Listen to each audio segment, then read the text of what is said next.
15 साल का भांजा अपनी मामी के घर पर जाता है और जब उसकी नजर अपनी मामी पर पड़ती है तो उसे देखकर ही पागल हो जाता है। मामी की उम्र 35 साल के करीब थी और मामी देखने में काफी खूबसूरत और जवान थी।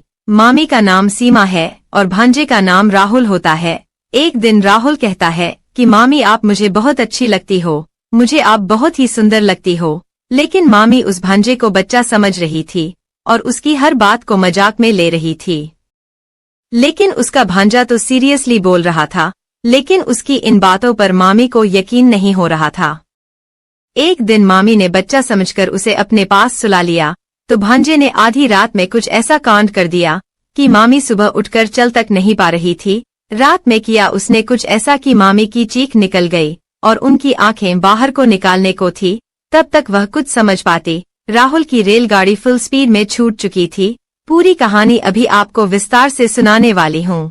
इस कहानी में आपको बहुत मजा आने वाला है।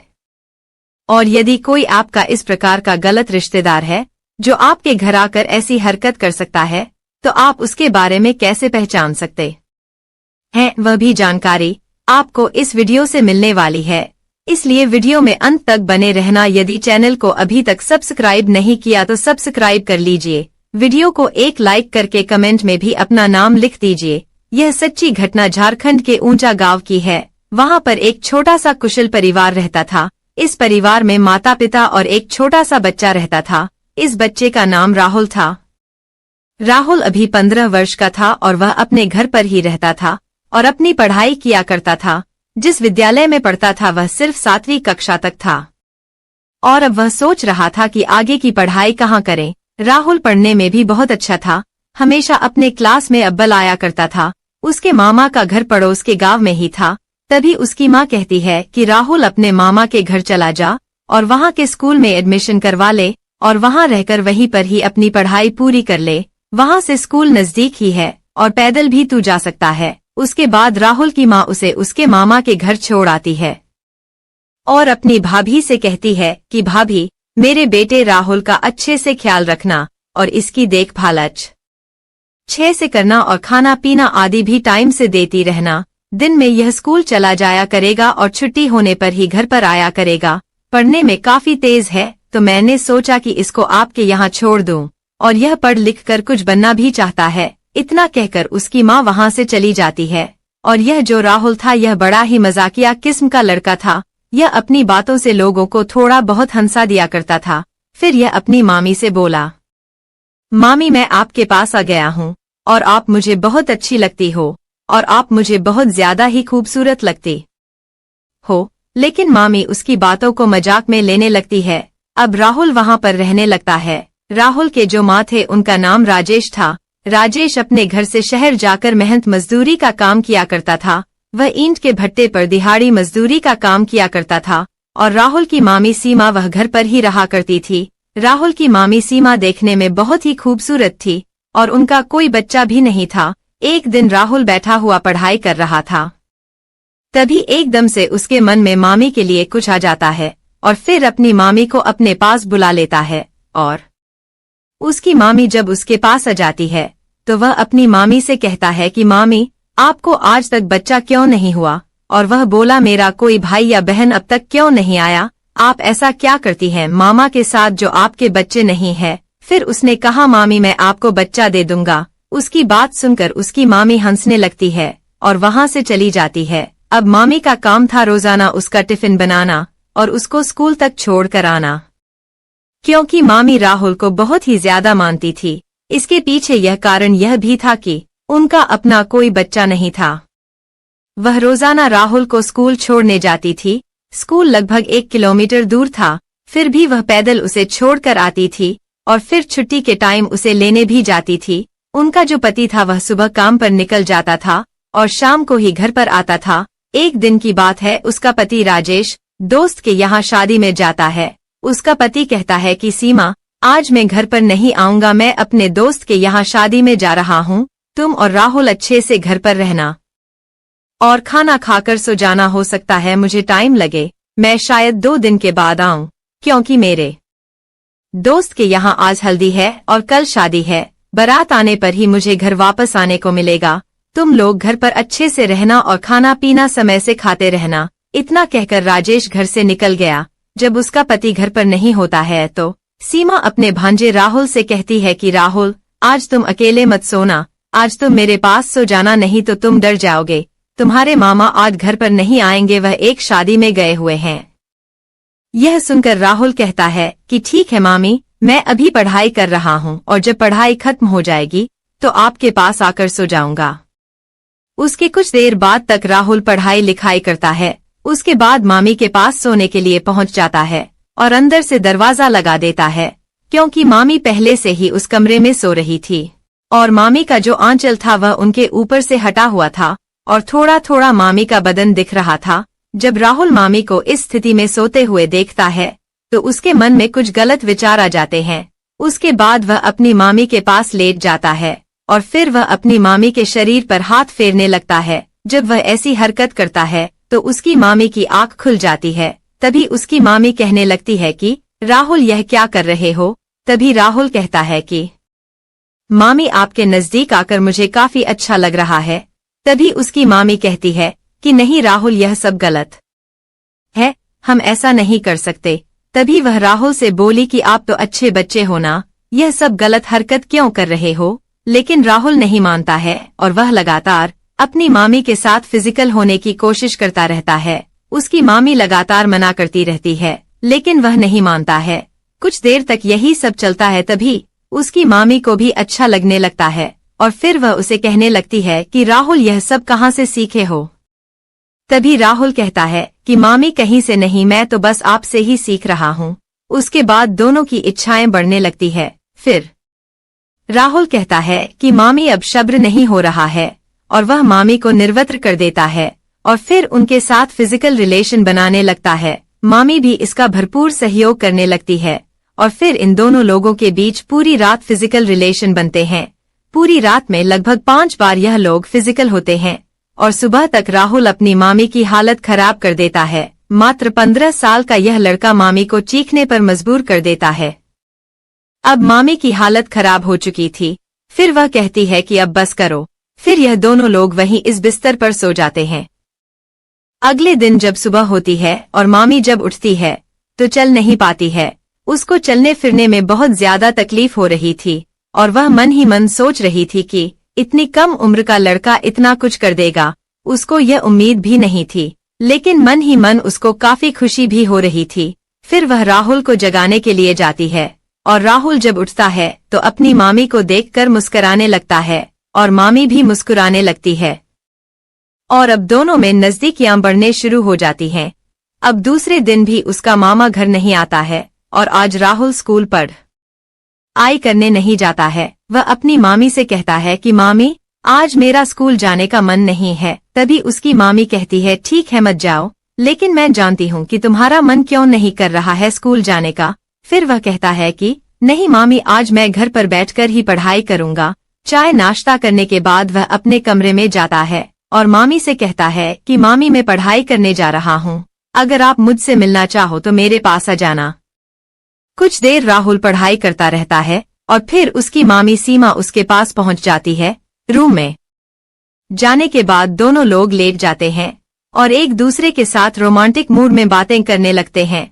उसके बाद दोनों लोग फिर निर्वस्त्र हो जाते हैं और वहीं इस कमरे में फिजिकल होने लगते हैं।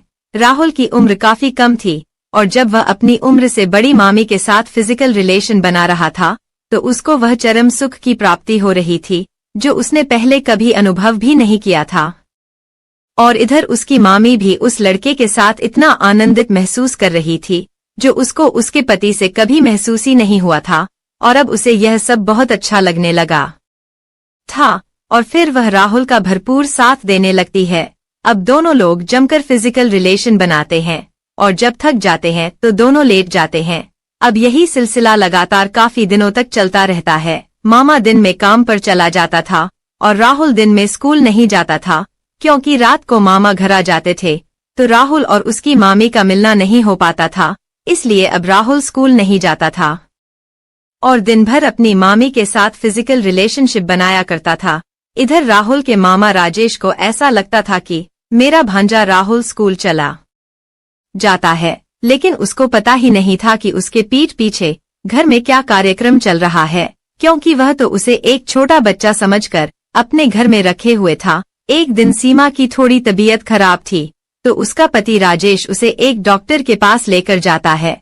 तो डॉक्टर उसे बताता है कि आपके जरिए से बच्चा नहीं हो सकता है, क्योंकि आपके अंदर ही कमी है। उसके बाद राजेश मायूस हो जाता है और दोनों पति पत्नी घर पर पहुंच जाते हैं।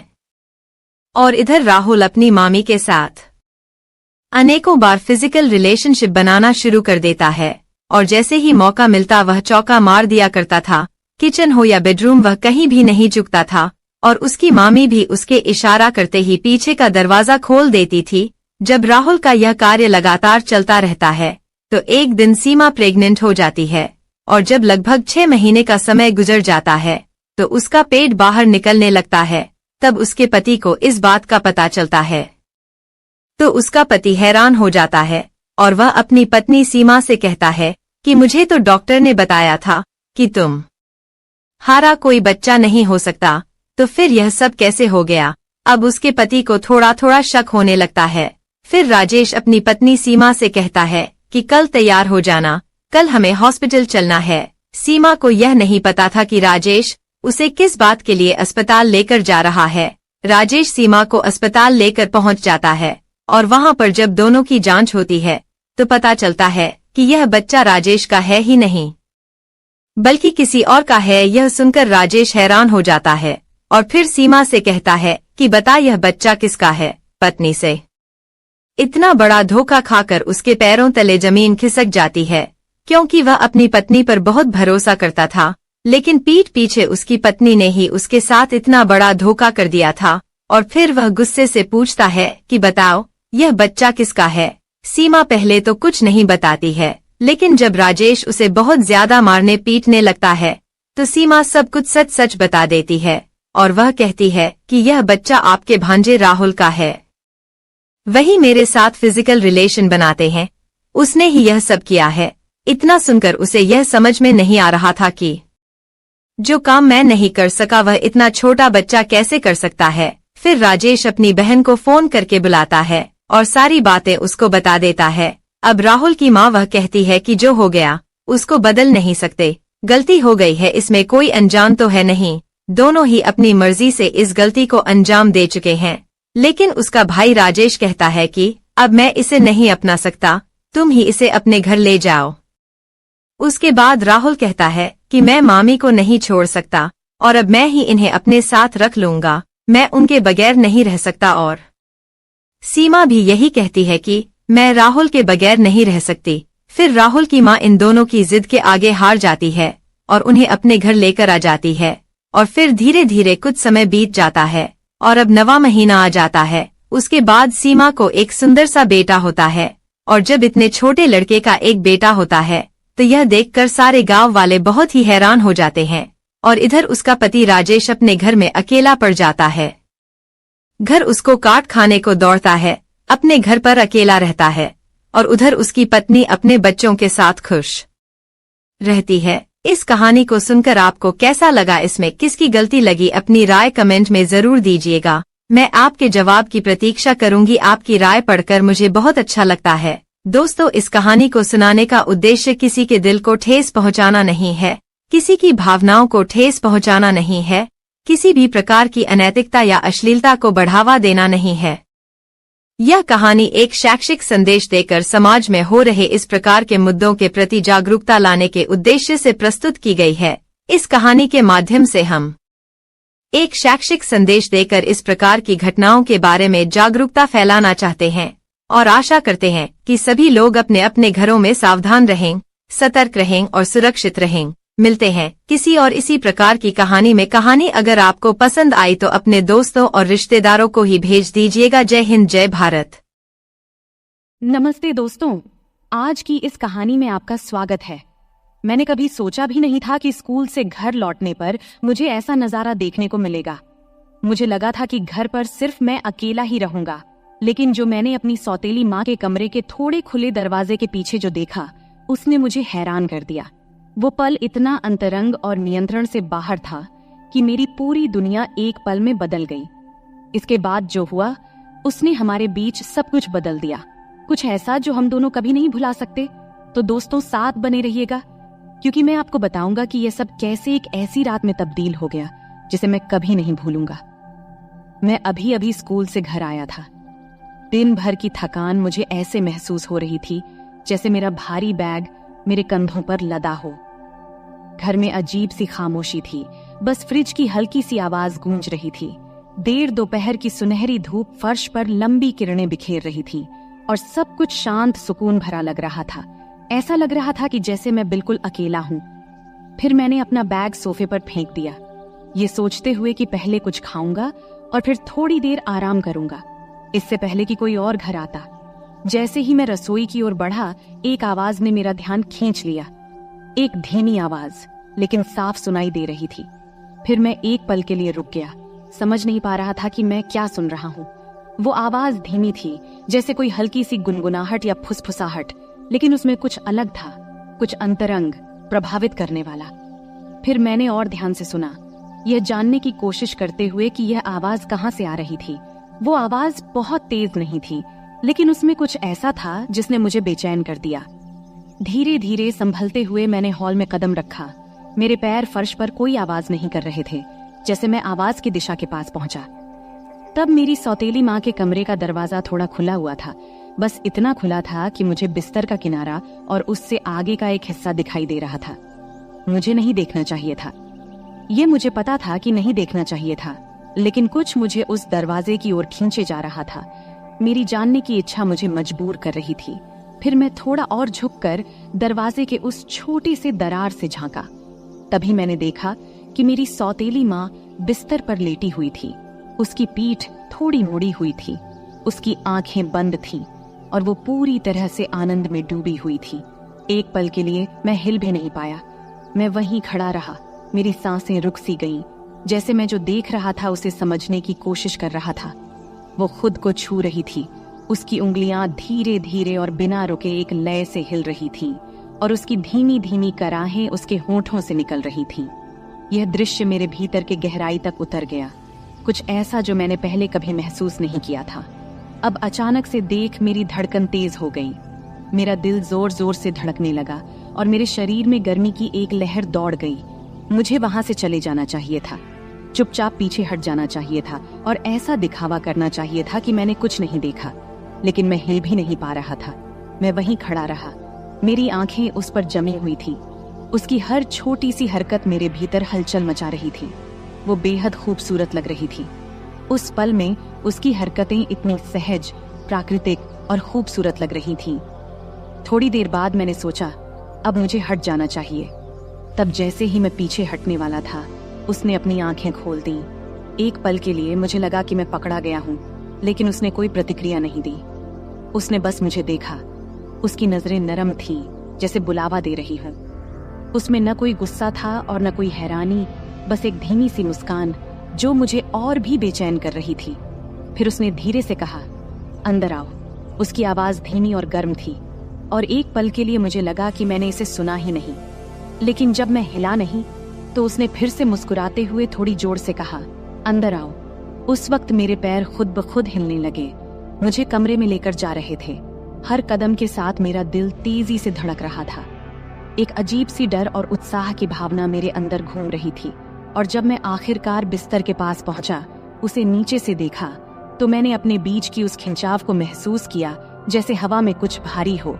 तब भी वो कुछ नहीं बोली, बस अपनी गहरी तीखी नजरों से मुझे देखती रही, जैसे मुझे पूरी तरह से पढ़ रही हो। तभी मैंने कुछ बोलने की कोशिश की, लेकिन कुछ बोल नहीं पाया। अपने आवाज को तब मैं निगल सा गया। मेरा मुंह सूख रहा था और मेरे विचार बेकाबू होने लगे थे, लेकिन उसे कोई फर्क नहीं पड़ा। उसने बस धीरे से मेरा हाथ पकड़ा। उसकी छुअन एकदम नरम और कोमल थी, पर उसमें एक दृढ़ता थी। फिर जैसे ही उसने मुझे और करीब खींचा, अब मेरा दिल तेजी से धड़कने लगा था और मेरे पेट में एक अजीब सा तनाव महसूस हो रहा था, जैसे कोई गांठ बंध रही हो। लेकिन इसके साथ ही कुछ और भी था, कुछ ऐसा जो उत्तेजना जैसा लग रहा था, उम्मीद भरा। जब मैं उसके बिस्तर के किनारे बैठा तो उसने मेरा हाथ नहीं छोड़ा, बल्कि उसने धीरे धीरे उसे अपने शरीर पर नीचे की ओर खींचा, अपने नाजुक कूल्हे के घुमाव पर। तब उसकी त्वचा की गर्मी मेरी उंगलियों के जरिए महसूस हो रही थी। जैसे ही मैंने उसके हाथ को अपने हाथ पर महसूस किया, जो मुझे धीरे धीरे और जानबूझकर निर्देशित लग रहा था, उस वक्त मेरी सांसें थम गई थीं। उसकी त्वचा के नीचे उसकी धड़कन, उसकी संतरे का धीरे धीरे उठना और गिरना, सब मैं महसूस कर रहा था। तब उसने धीरे से कहा, डर मत। उसकी आवाज इतनी धीमी थी कि सुनाई नहीं दे रही थी, लेकिन उसमें एक तरह की कोमलता थी जो मेरे दिल को चुभ गई। बस आराम से रहो। फिर मैंने सिर हिलाया। हालांकि मुझे यकीन नहीं था कि मैं अधिक घबराया हुआ था या उत्साहित था। उसकी उंगलियां मेरी उंगलियों में लिपटी हुई थी, मुझे निर्देशित कर रही थी, जैसे हम दोनों एक साथ तालमेल में थे। हर स्पर्श से मेरे शरीर में बिजली की तरह झटका लगता और मैं महसूस कर रहा था कि हमारे बीच का जुड़ाव हर गुजरते पल के साथ और गहरा होता जा रहा था। ये केवल शारीरिक नहीं था, ये कुछ और था, कुछ अंतरंग जो एकदम रियल था।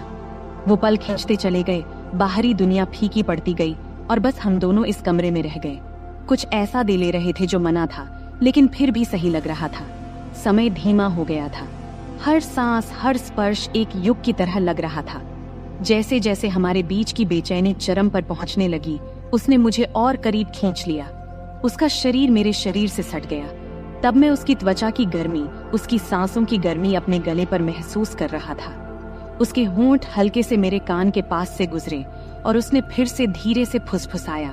उसकी आवाज नरम और हल्की थी। यहीं रहो, उसने धीरे से कहा। उसकी आवाज में एक शांत आग्रह था जिसने मेरा दिल धड़कना बंद कर दिया। मत जाओ। यह सब सुन मैं चाहकर भी नहीं जा सकता था। हमारे बीच का खिंचाव बहुत गहरा था, जुड़ाव बहुत मजबूत था।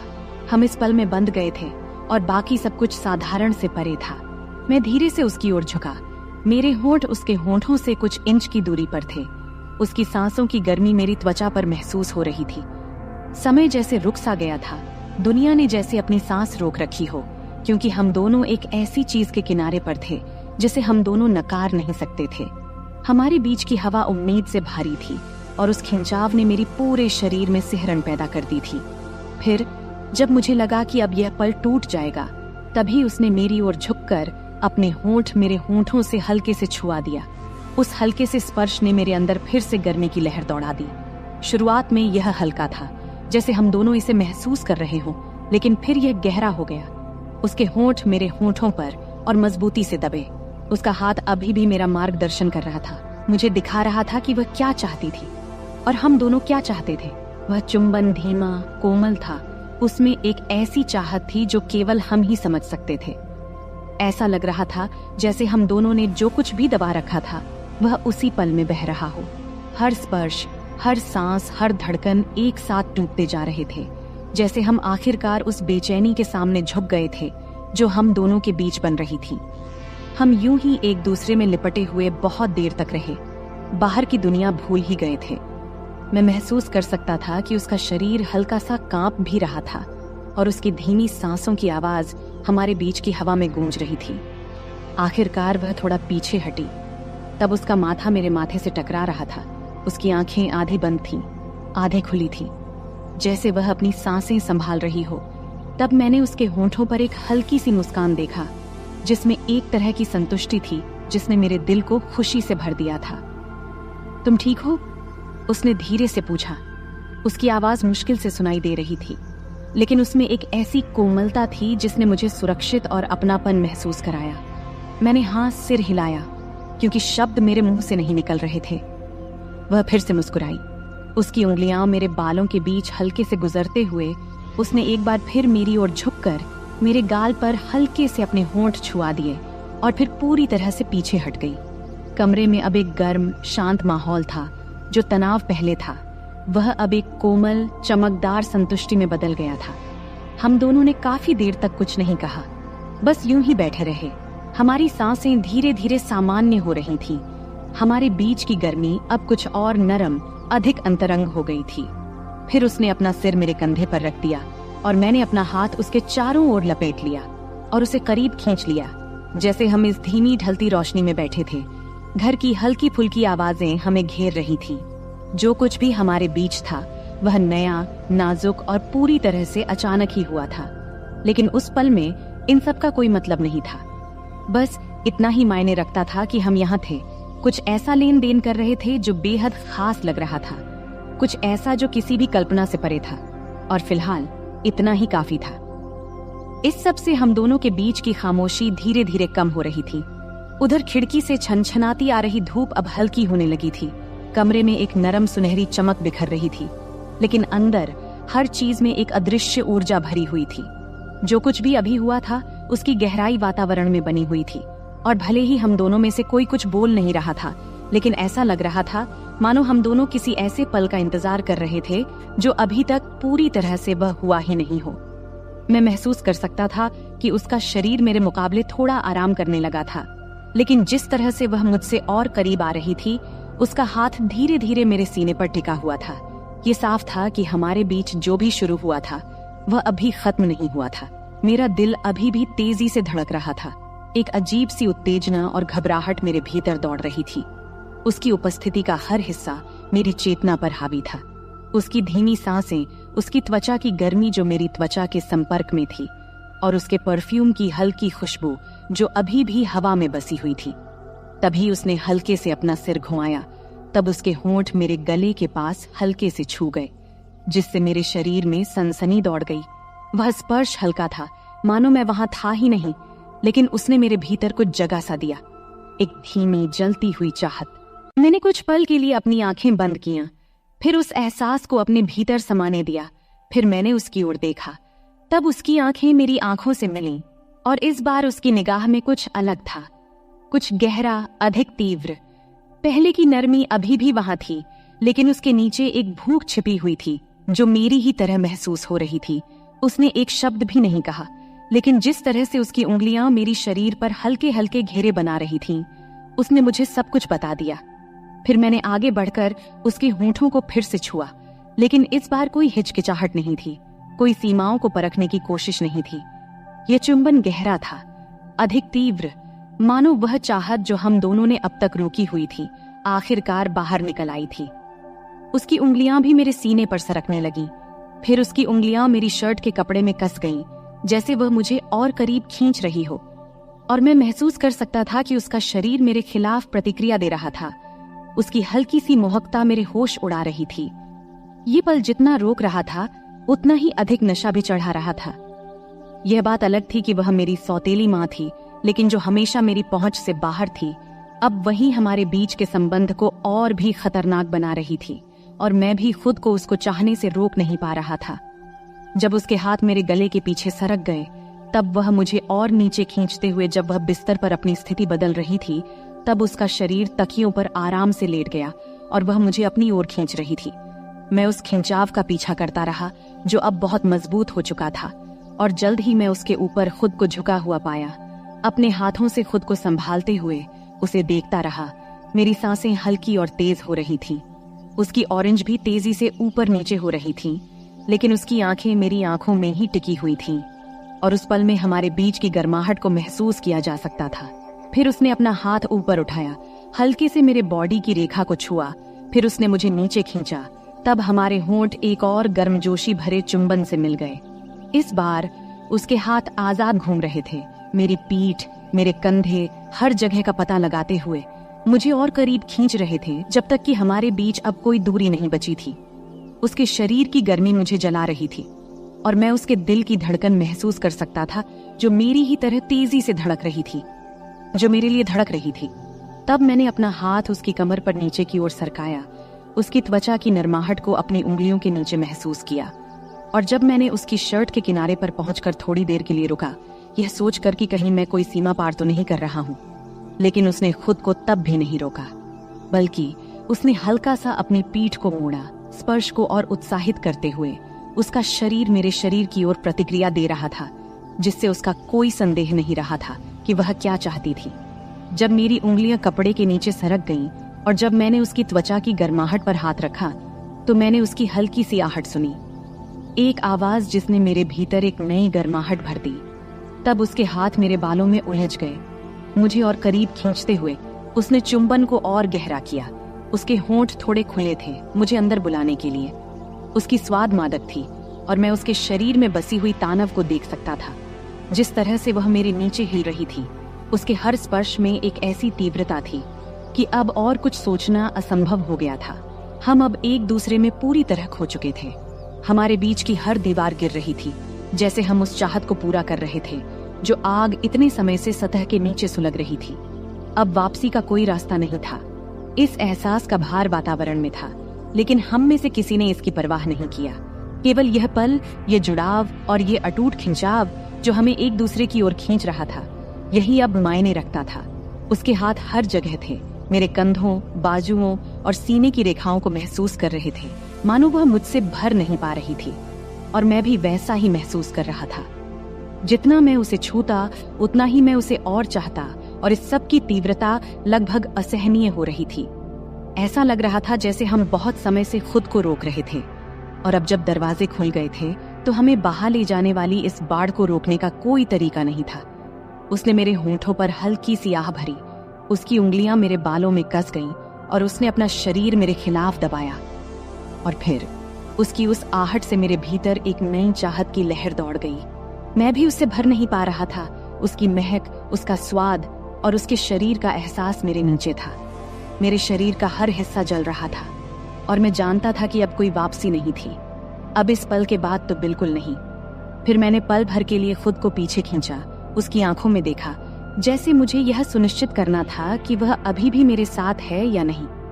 तब मैंने उसकी आंखों में देखा, वह मुझे उतना ही चाहती है जितना कि मैं चाहता था। लेकिन उसकी आंखों में जो दिखा, उसने मुझे सब कुछ बता दिया। वहां कोई झिझक नहीं थी, कोई दूसरा विचार नहीं था।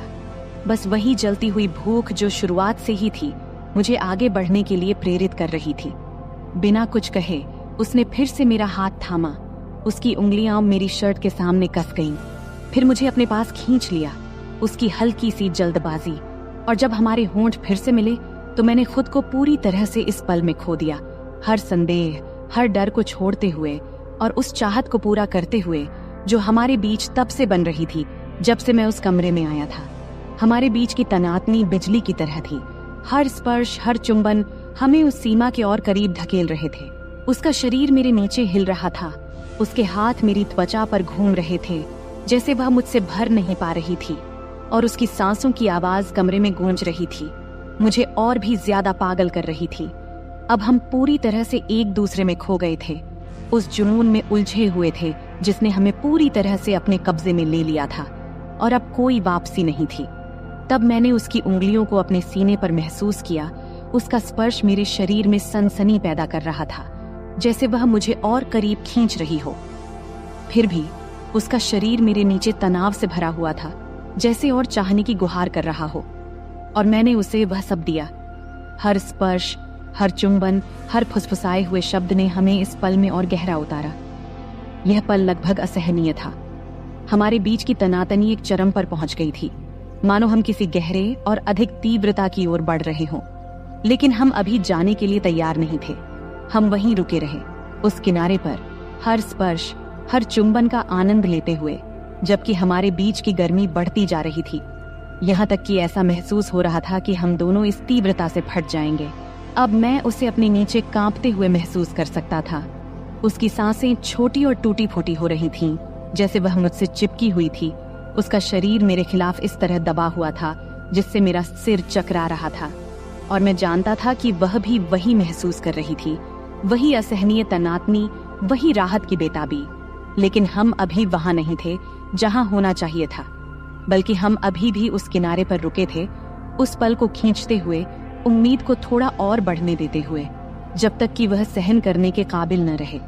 कमरा हमारी सांसों की आवाजों, हमारे नामों की फुसफुसाहटों और हमारे जज्बातों की खामोश से आहिस्ता आहिस्ता से भर गया था, जैसे हम उस जुनून के आगे झुक रहे थे जो इतने समय से हमारे बीच सुलग रहा था।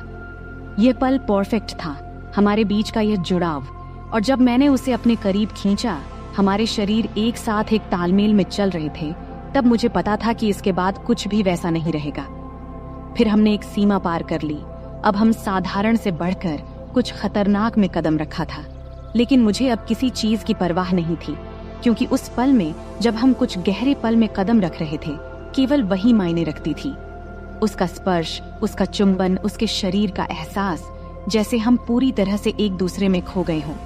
और जब हम आखिरकार खुद को एक दूसरे में जाने देने लगे, चूंकि मुझे पता था कि यह तो बस अभी शुरुआत थी। तो दोस्तों, यह थी हमारी आज की छोटी सी कहानी। आपको यह कहानी कैसी लगी, कमेंट करके जरूर बताएं। अगर आपको यह कहानी पसंद आई हो तो इसे लाइक करें और अपने दोस्तों के साथ शेयर करें। आगे भी ऐसी ही रोमांचक कहानियों के लिए हमारे चैनल को सब्सक्राइब करें और बेल आइकन दबाना न भूलें, ताकि आप हमारी कोई भी कहानी मिस न करें। धन्यवाद। यह कहानी केवल काल्पनिक है। इसका उद्देश्य किसी भी प्रकार की गलतफहमी पैदा करना नहीं है। नमस्ते दोस्तों, आपका स्वागत है हमारी आज की कहानी में। मैं रोहन हूँ और मेरी उम्र 26 साल है। अभी मेरी शादी तो नहीं हुई है, लेकिन मेरी भाभी मुझ पर ही रहती है।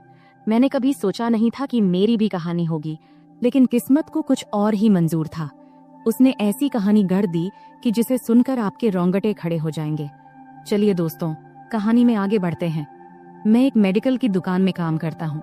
घर पर मैं और मेरी भाभी ही रहते हैं। मेरे माता पिता और बड़े भाई कोरोना में गुजर गए। तब से मैं और मेरी भाभी साथ ही रहते हैं। वैसे मेरी एक बहन भी है जो मुंबई में रहती है। उसकी अभी शादी नहीं हुई है। वह छुट्टी में घर आती है। तब खिचड़ी के पर्व का समय था। खिचड़ी का पर्व मतलब घर की लोग गंगा नदी में स्नान करते हैं, सूर्य भगवान की पूजा करते हैं और तिल, गुड़, चूड़ा, दही और खिचड़ी का प्रसाद बांटते हैं। और इन दिनों में खूब मस्ती भी होती थी। तब मेरी भाभी अकेले यह सब नहीं कर पाती, इसीलिए मेरी बहन छुट्टी लेकर घर आ गई थी। मेरी कहानी शुरू होने के 4 दिन पहले मेरे जिगरी दोस्त समीर ने फोन किया। फिर समीर बोला, हेलो रोहन, सुन यार, आज मटन खाने का मन कर रहा है और साथ में थोड़ा दारू भी, बोल चलेगा ना? तब मैंने कहा, हाँ ठीक है। तब शाम को जब काम से छुट्टी मिलने के बाद मैं बार में गया तो समीर पहले ही वहां पहुंच चुका था। फिर हमने दारू की ऑर्डर दिया और बातें करते हुए मैंने ज्यादा दारू पी लिया। समीर ने कहा, यार बस हो गया, अब चल घर चलें। तब मैं थोड़ी ज्यादा पी चुका था, इसलिए उठते समय थोड़ा डगमगा रहा था। तब घर पहुंचकर गाड़ी खड़ी करते समय मुझे स्टैंड नहीं मिल रहा था। जैसे तैसे करके मैं अंदर आया और देखा कि हॉल में नाइट रेड बल्ब जल रहा था, जिससे मुझे सब धुंधला दिख रहा था। तब जैसे ही मैं कमरे की ओर बढ़ा, मैंने देखा कि सोफे के नीचे चटाई पर कोई सो रहा है। फिर पास जाकर मैंने देखा, वह तो मेरी बहन रिया काले गाउन पहने सो रही थी। तब मुझे लगा कि वह मेरी भाभी है। शायद वह मेरी इंतजार करते करते वहीं सो गई थी। तब दारू के नशे में मैंने बहन को सीधा किया। तब भी वह सो रही थी। फिर मैंने सोचा कि अगर वह उठेगी तो चिल्लाएगी, इसलिए मैंने पहले ही तैयारी कर लिया। तब उसने थोड़ा हिलकर उठने की कोशिश किया, लेकिन मैं उसे नीचे धकेलता रहा। तब भी मेरी बहन उठने की कोशिश करती रही, लेकिन मेरे जोश के कारण वह उठ नहीं पाई। दोस्तों, तब वह कुछ मिनटों तक वह चुपचाप लेटी रही। जब उसने कोई हरकत नहीं की तो मैं भी शांत हो गया। हमेशा की तरह ज्यादा देर तक नहीं रुका, जल्दी ही उठकर एक तरफ लेट गया और सो गया। फिर सुबह के 4 बजे के करीब जब मुझे पेशाब के लिए उठना पड़ा तो मैं खुद को अस्वस्थ महसूस कर रहा था। तब नशा कुछ कम हो गया था। फिर जल्दी से कपड़े पहना, पेशाब किया और वापस जाके सो गया। फिर सुबह को मेरी भाभी ने मुझे उठाया। तब देर हो चुकी थी, इसलिए मैंने जल्दी जल्दी तैयार होना शुरू किया।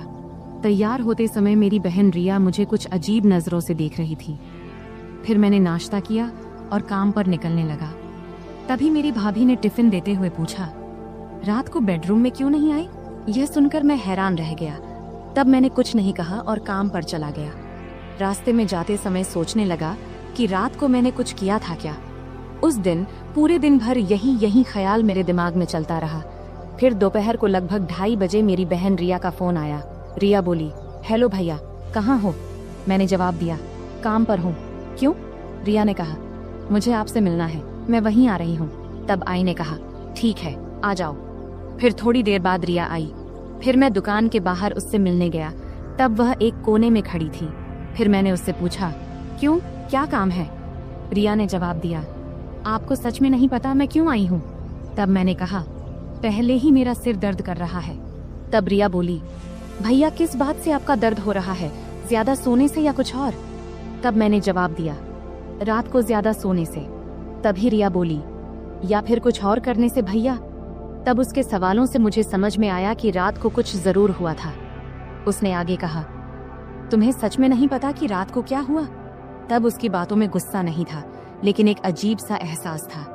फिर मैंने माफी मांगते हुए कहा, मुझे माफ कर दो, नशे में ऐसा हो गया। फिर मैं उसके पैरों में गिरने लगा, लेकिन उसने मुझे रोक दिया। रिया बोली, अरे क्या कर रहे हो भैया, लोग क्या कहेंगे? मैंने कहा, क्या करूं, मुझसे गलती हो गई। इस पर रिया बोली, रात को जो हुआ वह अब हो चुका है। पहले तो मुझे बहुत बुरा लगा, लेकिन फिर मैंने सोचा मैं भी एक औरत हूँ, मुझे भी वो सब चाहिए। इस पर तुरंत ही मैंने कहा, तुम्हारा क्या मतलब? रिया बोली, देखो भैया, मैं साफ साफ कह रही हूँ, रात को तुम मुझसे नजदीक आए, अब तुम्हें ही मुझे पूरा करना होगा। अब मैंने तुम्हारी भलाई के लिए दवाई भी ली है। मैंने कहा, लेकिन तुम मेरी बहन हो, ऐसा कैसे हो सकता है? रिया बोली, मैंने कई कहानियां पढ़ी हैं जिसमें भाई बहन का ऐसा रिश्ता होता है। मैं तुम्हें रोक नहीं रही हूँ, लेकिन अगर तुम मना करोगे तो मैं बाहर ही चली जाऊंगी। ये सुनकर मैंने कहा, ठीक है, लेकिन घर पर भाभी के रहते ये सब कैसे होगा? रिया बोली, मैंने उसे मायके जाने के लिए तैयार कर लिया है। रात को वह तुमसे पूछेगी तो तुम उसे जाने देना, फिर हम बात करेंगे। इस तरह मेरी भाभी अपने मायके चली गई और मैं सोचता रहा कि अब क्या करूं हमारे रिश्ते में। तब मैंने मोबाइल में बहन के कुछ फोटो देखने लगा। उसमें मुझे सब कुछ दिखा, लेकिन एक दिक्कत थी कि खिचड़ी के 14 दिनों में कैसे और क्या करेंगे। फिर मैंने गूगल पर सर्च किया। वहां मुझे पता चला कि अगर आपने उपवास रखा है तो कुछ नहीं करना चाहिए, लेकिन तब मेरे और बहन के उपवास नहीं थे। इससे हमारा रास्ता साफ हो गया।